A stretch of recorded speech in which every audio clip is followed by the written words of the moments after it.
So you guys know that this thing is gonna fall, right? But the question is, how fast? Well, we're gonna find that out. In the system shown in the picture, the masses of the boxes are known, capital M and little m. The boxes are connected by a massless, unstretchable string via two ideal pulleys. The masses of those pulleys, as well as their internal friction, should be ignored. The box capital M can move over the smooth surface without friction. Assume that the boxes are constantly in contact with each other and that the friction coefficient between them is mu.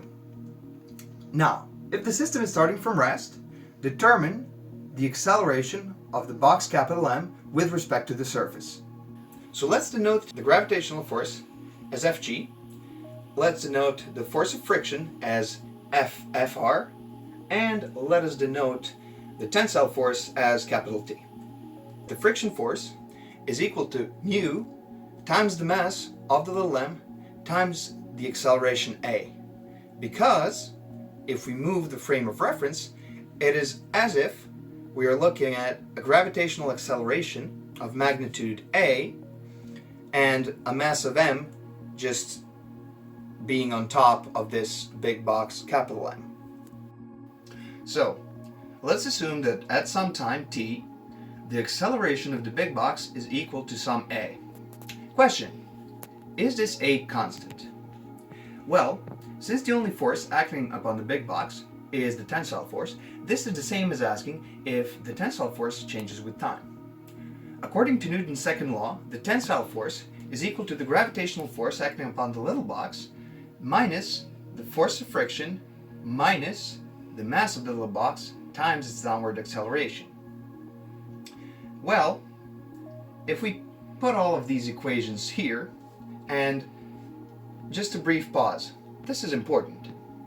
Notice that the downward acceleration of the little box is equal to 2 times the amount of the sideways acceleration of the big box.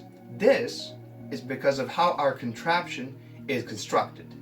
Now, back to the problem. We see from these equations that all of these are constants, except for the acceleration. So, let's assume that the tensile force goes up so that the acceleration goes up. Well, turns out that if the tensile force does indeed go up, we would need the acceleration to go down, which is contrary to our initial assumption. The same goes for if we assume that the tensile force and therefore the acceleration go down. We know that the acceleration of our box is equal to 2 times the tensile force divided by the mass of the big box plus the mass of the little box.